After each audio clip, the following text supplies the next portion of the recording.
mountain biking. She now has a bike, a helmet, a hydration pack, gloves, and a multi-tool. She also has a floor pump and a rack to transport her bike with. As Lisa progresses, we'll be looking at all this stuff in more detail, but today we're going to focus on the two things you need most to get on the trails: a bike and a helmet. Even if you don't have your own bike, even if you plan on renting a bike, I still recommend you get your own helmet, because wearing someone else's helmet kind of freaks me out.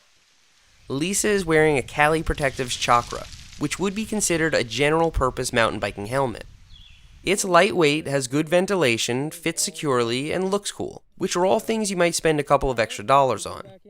Really cheap helmets are usually bulky, uncomfortable, and poorly ventilated, and that's no fun. The Chakra, like most bike helmets, is single impact, so it's only made to protect your head once. If your helmet gets impacted, it should be replaced, even if the damage isn't visible. In my experience, shoes wear out before helmets do, so don't cheap out on a helmet just because you might need to replace it. Even a real good one is under $50. For the rest of this video, we'll be talking about bikes. Specifically, what should you look for in a good beginner bike? Well, the 4 itties, of course. The 4 itties are affordability, reliability, serviceability, and simplicity. To find a bike with all 4 itties, you can go to a bike shop, search online, and even buy used. Rather than tell you exactly what to get and where to get it from, I'd rather help you understand what to look for so you can choose a bike on your own. I'll be using Lisa's bike as an example because I chose it specifically for these reasons. At around $650, the hook is of pretty good value. In the last video, I mentioned that this is a hardtail, meaning it only has a suspension fork. This as opposed to a full suspension bike that squishes down in the rear as well. While full suspension bikes are great, they're also a lot more complex than hardtails. This complexity adds cost, weight, and additional maintenance, so only go this route if you're comfortable spending some extra money. Figure on at least $500 for a trail-worthy hardtail and at least $1,200 for a full suspension. These are just guidelines, and I stress that the first itty might be different for different people. Let's take a look at some other characteristics of Lisa's bike. First of all, it has disc brakes, as opposed to rim brakes. Disc brakes are virtually maintenance-free, besides changing the pads, and they'll stop the bike even when it's covered in dirt and mud. These are activated by cable, but more expensive bikes use hydraulic fluid. While hydraulic is better, any disc brake is better than a rim brake, on mountain bikes at least. Moving on, you can see that Lisa's wheels have quick-release levers, which make removal of the wheels possible without tools. More expensive bikes come with a very similar-looking through axle. On the other hand, if a mountain bike wheel is held on with nuts, you are looking at an extreme cost-cutting measure, which will make the bike difficult to maintain and next to impossible to upgrade.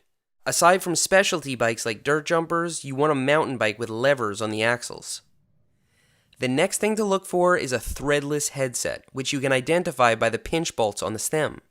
All modern mountain bike parts are made to fit this design, so servicing and upgrading a bike with a threadless headset is easy and affordable. On the other hand, you may see bikes with this older design, known as a threaded headset, or quill stem. This was fine in the 80s when replacement parts were available, but today it's simply a cost-cutting measure that will leave you high and dry in terms of upgrades. Moving on, we can see that Lisa has a shifter on the right side of her handlebars, which controls this derailleur at the back. This allows her to gear down for more power or gear up for more speed.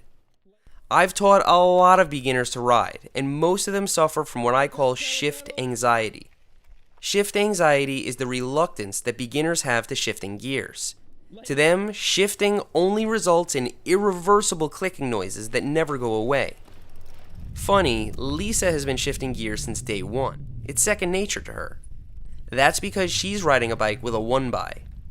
A 1x is a drivetrain with only one shifter. This is a 1x8. My bike has a 1x11. This one switch operates everything. Just push it with your thumb to climb hills and tap the smaller switch to go faster again. That's it. Here's an older bike from 2003, which is actually pretty sweet. You can see here that it has a 3x system, which means it has 3 gears up front in addition to the ones in the back. This is fine, and it actually provides more range, but like I said, it causes confusion for beginners. Go the simple route and spend the money on a 1x. It may have less range, but at least you'll use it. It's also lighter, quieter, and more reliable. What you'll notice is today's cheap bikes always come with 3xs. It's hard to believe that the cheapest bikes come with the most gears, but there are reasons for that which we won't get into. Sometimes less is more. So that's it for today. Because I know you have a lot of questions, there's a printout in the video description with some bullet points for choosing a beginner mountain bike. Since the last video, Lisa has actually been out on the trails. She even took her first spill. Whoa! Ooh. You alright? Yeah. Got it? Yeah. First wreck. So what do you think you did wrong there? I needed a little more momentum, and then I saw the rock and got... Momentum is the right answer.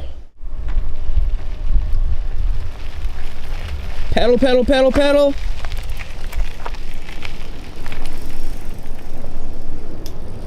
Like it was nothing. Lisa is starting to get the hang of things, and in the next video, we'll go for a ride with her and explore some of the challenges she's needed to overcome as a total beginner. We'll talk about what your first ride might be like and how to find a good trail to start out on. Until then, thanks for riding with me today, and I'll see you next time. Oh, dude! Yeah. Dude, you're supposed to follow his line. Well, you slammed the brake. You did the same thing I did on Porcupine Rim. Front brake. Yeah. You gotta just go. You gotta just go. All right. Full speed. I tried. Fast you can. No, you gotta go back up. I gotta go back up? Yeah, you gotta go back up. Take the big line? I don't know about that. No, because like if you go down the small line, you lose speed and it's hard. Oh boy. You got it, you got it. Ah! Don't take... Right, like if you go through here, you're fine. You got it. Oh. That's one line. That was perfect. Last time we set Lisa up with everything she needed to start mountain biking. She now has a bike, a helmet, a hydration pack, gloves, and a multi-tool. She also has a floor pump and a rack to transport her bike with. As Lisa progresses, we'll be looking at all this stuff in more detail, but today we're going to focus on the two things you need most to get on the trails: a bike and a helmet. Even if you don't have your own bike, even if you plan on renting a bike, I still recommend you get your own helmet, because wearing someone else's helmet kind of freaks me out. Lisa is wearing a Cali Protectives Chakra, which would be considered a general purpose mountain biking helmet. It's lightweight, has good ventilation, fits securely, and looks cool.